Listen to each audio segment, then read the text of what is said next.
বেহেশতের মধ্যে এমন অসংখ্য বালাখানা তৈরি করবে, যার একটি ইট হবে স্বর্ণের, অপরটি হবে রূপার।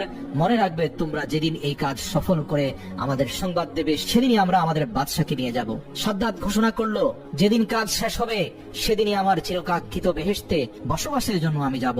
এদিকে লক্ষ লক্ষ শ্রমিকরা দিন রাত পরিশ্রম করে 300 বছর ধরে রক্তঝরা পরিশ্রমের শেষে বেহেশত তৈরির কাজ শেষ হলো। অনেক ঐতিহাসিকদের মতে সেটি বিচিত্র কারুকার্যময় ও অপূর্ব সুন্দর হয়েছিল। যেদিকে নজর দেওয়া যায় সেদিকে অপরূপ। চারদিকে কারিগরদের শ্বেত পাথরের অপূর্ব কার্য, রংমহলের চারিধারে হাজার হাজার ঝাড় লণ্ঠন ঝুলছে, কিন্তু আলোর দরকার হয় না। অন্ধকার রাতে সেই ঘরগুলো চাঁদের আলোর মতো স্নিগ্ধ। জলমণি মুক্ত খচিত ঘরের মেঝে সজ্জিত রয়েছে, মেঝের উপরে রয়েছে নানান রকমের সুন্দর সুন্দর ফুলদানি।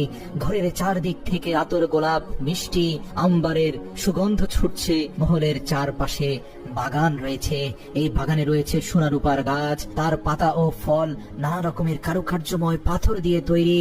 ভ্রমর ও মৌমাছিগুলো এমন ভাবে নির্মিত হয়েছে, দেখে মনে হবে তারা সত্যি ফুলের উপর বসে মধু পান করছে।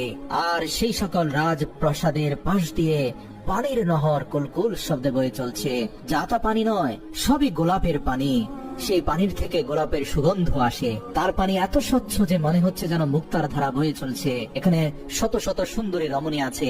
তারপরে আনন্দের জন্য নাচ ঘর রয়েছে, সেখানে সারা পৃথিবী থেকে বেছে বেছে সুন্দরী রমণীদের আনা হলো আনন্দের জন্য। কুচি কুচি ফুটফুটে সুন্দর কিশোরদের রাখা হলো, অর্থাৎ জান্নাতে হুর গিলমান বলতে যা বোঝায় তাও সেখানে ঢুকানো হলো সাদ্দাতের জন্য।